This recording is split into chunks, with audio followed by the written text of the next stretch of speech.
പഞ്ചമഹായജ്ഞത്തിൽ രണ്ടാമത്തേത് ദേവയജ്ഞം. 2 കാര്യങ്ങൾ ചെയ്തു കഴിഞ്ഞാൽ നാം ദേവയജ്ഞം ചെയ്തു കഴിഞ്ഞു. 1. നിരന്തരം ക്ഷേത്ര ദർശനം. സാധിക്കുമെങ്കിൽ എല്ലാ ദിവസവും നമുക്ക് ക്ഷേത്ര ദർശനം നടത്തണം. അങ്ങനെയാണെങ്കിൽ ദേവയജ്ഞത്തിൻ്റെ പകുതി ഭാഗം കഴിഞ്ഞു. രണ്ടാമത്തേത് 2 സന്ധ്യാനേരങ്ങളിലും രാവിലെയും സന്ധ്യാസമയത്തും പ്രാതസന്ധ്യയിലും ത്രിസന്ധ്യയിലും നമുക്ക് വിളക്ക് കൊളുത്തി നിലവിളക്ക് കൊളുത്തി നാമം ജപിക്കുവാൻ സാധിക്കണം. കഥകൾ പറഞ്ഞു കൊടുക്കാൻ സാധിക്കണം.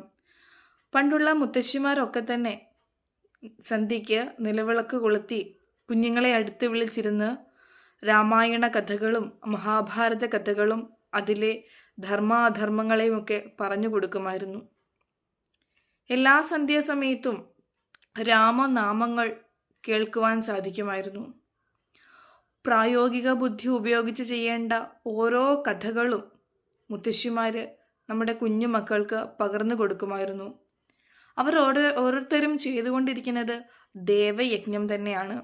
അപ്പോൾ നമുക്കും ദേവയജ്ഞം ആചരിച്ച് ദേവന്മാരോടുള്ള കടം വീട്ടുവാൻ സാധിക്കണം. 1. ക്ഷേത്ര ദർശനം നടത്തി ക്ഷേത്ര ദേവന്മാരെ പ്രസാദിപ്പിക്കുക. 2. രാവിലെയും വൈകിട്ടും നിലവിളക്ക് കൊളുത്തി നാമം ജപിക്കുവാനും ധർമ്മോപദേശ കഥകളും മറ്റും